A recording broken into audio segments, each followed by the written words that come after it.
One of the things I'm very excited about is I will have an opportunity to interview many of the key thought leaders at the conference this year. I've already made arrangements to interview Andy Weir, who is the author of the Martian film. He's actually one of the keynote speakers at this conference.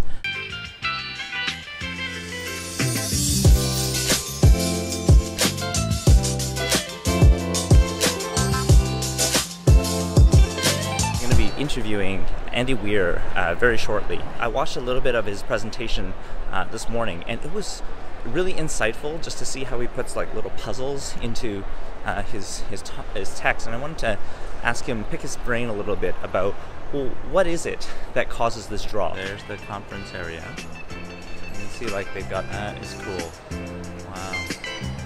I'm really excited to be here with Andy Weir, author thanks. of Martian and the newly released book, The Artemis. Yes. And first of all, I'm a huge fan. Oh, thank you. And I've always found that, especially the way that the books are structured, kind of like a little mystery. Always explains things. That's the goal. Yeah. And I love that. It gets kids curious. I always wanted to be a writer ever since I was a little kid. I think I started off by writing Beverly Cleary fan fiction, and so when I was about 6 years old, the plot lacked depth and character development, but it was good stuff.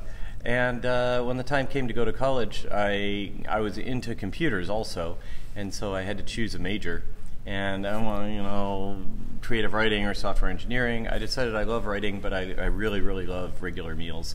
So I decided to go into engineering instead. But I did bungle into writing later. Well, I was always into math, but one of the teachers who really drove it home was a guy. His name is Mr. Fong.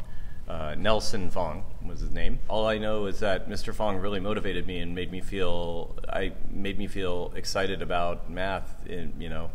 And I can't think of any specific thing he did.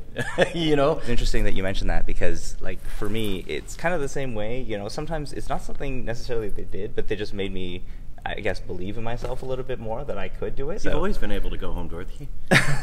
People like problem solving, and you don't have to be a math nerd to like problem solving. Just look at everyone who plays video games.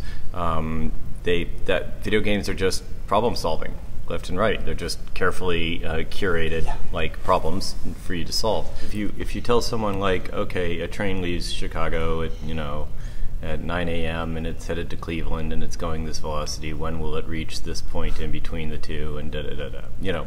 Okay, well that's sort of a dry math problem.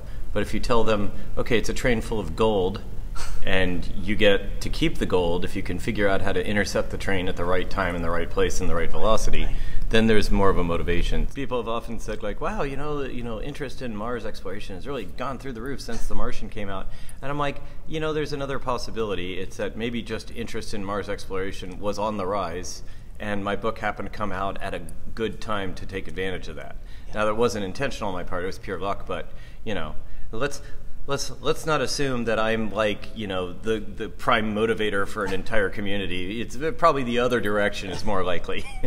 When I wrote The Martian, that was back when I had a regular reader base of about 3,000 people on my website, and I had no reason to suspect it would ever grow larger. And I just wrote it, and they were all hardcore science dorks. So I wrote it for them. I was saying like, okay, this is a story for the people who want to see the math, And so I had no idea it would have any mainstream appeal, and I'm still a little baffled by how so many people were interested in a book that is basically a series of algebra problems, right? That's what it is. The Martian was a labor of love. I was posting it to my website one chapter at a time, and it's not like I had the whole book written and I was just releasing it a chapter at a time. I'd write a chapter, post it, and then get feedback and write the next chapter. Although I didn't let the feedback affect my creative decisions. So it's like I knew where I wanted the plot to go, and I knew the things that I wanted to have happen. However, I did have 3,000 fact checkers. All these nerds such as myself. There's nothing we love more than finding errors in fiction. And so I got a lot of really solid fact checking on The Martian because of that. And so it was really nice. People would correct me in places where I made math errors or chemistry errors or whatever else. For The Martian, I would research stuff quickly. I could go pretty quickly because I just research it, say like, okay, here we go, then onward. And if I make a mistake, someone will tell me and it's not a big deal. But with Artemis, I had one shot at it, so I had to be very careful. Which is okay, because I really like doing the research and the math. It's a part of the process I enjoy. In the science field, we're often inspired by science fiction, but what I hear is sometimes science fiction is also inspired by the science that's out there. Oh, sure, of course. I mean, like, every time a new bit of science comes out, I start thinking of, like, the applications and what it could mean and things you could do with it. I mean, like, I still think a lot about graphene.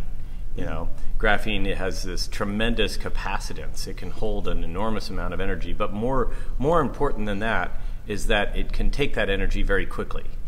So if you could figure out, and boy, they're working on it, believe me, but if they could figure out a way to make like a graphene-based battery, it would be like, and if it had the same capacity as your like iPhone battery, for instance, you could charge your phone in a matter of seconds off the wall. Or much more importantly, imagine if you're driving your electric car across the country and you stop off at a gas station and you also have the rapid charge unit where you can just plug in your car and it takes 5 minutes to charge your car battery, your electric car from 0 to full. If we ever reach the point where an electric car can be recharged in about the same time as a gasoline-powered car can be refilled, then we'll have this whole new era. Awesome. And so it's just like little things like that I start thinking about, okay, well, what could you do with this? What could you do with that? Awesome. I was you're a real geek. Software engineer for 25 years. Software engineering? Yeah. Oh, okay. What kind of software did you build? Mobile development. Mobile? Like apps, okay. Apps for mobile phones. For the last 10 years of my career, it was all mobile development. Wow. So, incredible. This is like right in my wheelhouse. It's neat to hear. My PhD was in the area of computer science. Cool. So there's a little bit of similarity there. And my channel is all about the impact of technology on education, but it's more from the perspective of, I kind of think about the same things. Like I'm posting some videos about memojis, and does that mean that 3D animation is going to be super easy to do now? Now a kid's going to be able to do that in school. Or I look like at the Google Duplex, kind of system. I go, well, does that mean that now I got to start training kids about how to determine the difference between real and fake? I feel like we're in an age where the whole science fiction, like the things that we read about, are so much closer to becoming reality. Yeah, I love near future sci-fi. and so with that, I first of all, I want to thank you so much for everything. Thank you for meeting with me. Really appreciate it, and thank you for. I also want to thank you for inspiring so many students, from this. Now, if there's one thing that you would say to kind of maybe encourage both educators and students, especially when they're maybe thinking about careers in the sciences, is rather than try to make every student take an interest in STEM, what I would do instead is find the students who already have an interest in STEM and foster that as much as possible. A kid who's interested in science, if you give them the opportunity to just follow that interest, they're gonna run with it. Yeah. As for the students, I would say STEM in general, sciences. I know this is kind of mercenary, but it makes you a lot of money.